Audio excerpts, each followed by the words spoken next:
30년 넘게 가수 생활을 이어온 이승환 씨. 여러 개의 히트곡을 보유하고 있는 대한민국 유명 가수인데 충격 최근 근황, 구미 씨를 상대로 헌법 소원을 했다고? 도대체 그와 구미 씨 사이에서 무슨 일이 있었던 걸까? 거기요. 잠깐! 헌법소원 심판이란 공권력에 의하여 헌법상 보장된 국민의 기본권이 침해된 경우에 헌법재판소에 제소하여 그 침해된 기본권의 구제를 청구하는 제도야. 그렇다면 헌소심은 왜 필요할까? 헌법소원이 없었을 때 우린 어떻게 기본권을 구제받았을까? 바로 시민불복종. 법이 부당하다고 느낄 때 최후의 수단으로서 법을 거부하는 행위야. 시민불복종의 정당화 조건 4가지를 모두 만족해야 해. 너희 간디라는 사람 알지? 이분이 대표적으로 시민불복종 운동을 전개한 사람이야. 이른바 소금법 폐지운동. 1930년 영국이 인도를 식민 통치하던 시절 인도인들이 소금을 만들거나 판매하는 것을 금지하고 대신 영국 정부가 생산한 소금에 높은 세금을 부과했어. 따라서 간디는 이 부당한 소금세에 저항하기 위해 소금 행진을 조직했지. 이후 시민운동가들은 인도의 해변을 따라서 염전을 만들어 소금을 생산하고 내다 팔았어. 경찰은 수많은 사람들을 구속했지만 불복종 4가지 조건 중 하나에 따라 체포에 저항하지 않았지. 그 후 간디는 구속되었고 그 소식은 시민운동가들의 저항을 더 격렬하게 만들고 파업을 야기했어. 이런 저항으로 경제 문제를 감지한 정부는 시민운동가들과 협상을 했지. 그 결과 시민불복종 관련 유죄 판결을 받은 사람들에 대한 사면, 억압적인 법령을 철회하는 것, 그리고 소금을 제조하는 것에 대한 행정적 허가를 이유로 간디는 시민불복종을 중단했어. 따라서 당시 정부의 부당한 법에 맞설 마땅한 제도가 없던 시기에 시민불복종은 기본권을 구제받기 위한 수단이 되었지.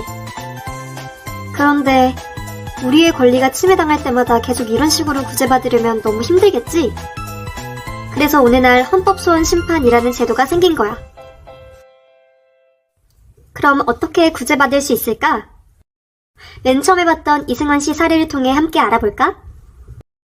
가수 이승환 씨는 2월 6일 자신의 공식 SNS를 통해 구미 씨를 상대로 공연장 대관 조건이 양심의 자유, 예술의 자유, 표현의 자유를 침해했다며 구미 시장이 침해한 자유권에 대해 헌법재판소의 판단을 구하고자 한다고 강한 의지를 보였어. 헌법소원 심판 절차는 다음과 같아. 먼저 국민이 자신의 기본권이 침해되었다고 판단하면 헌법재판소에 헌법소원을 청구한다. 헌법재판소는 접수된 청구서를 검토해 요건을 갖추었는지 확인한 뒤 요건이 충족되면 본안 심리에 들어간다. 이후 재판관 9명이 사건을 심의하고 다수의 의견으로 위헌 여부를 결정한다.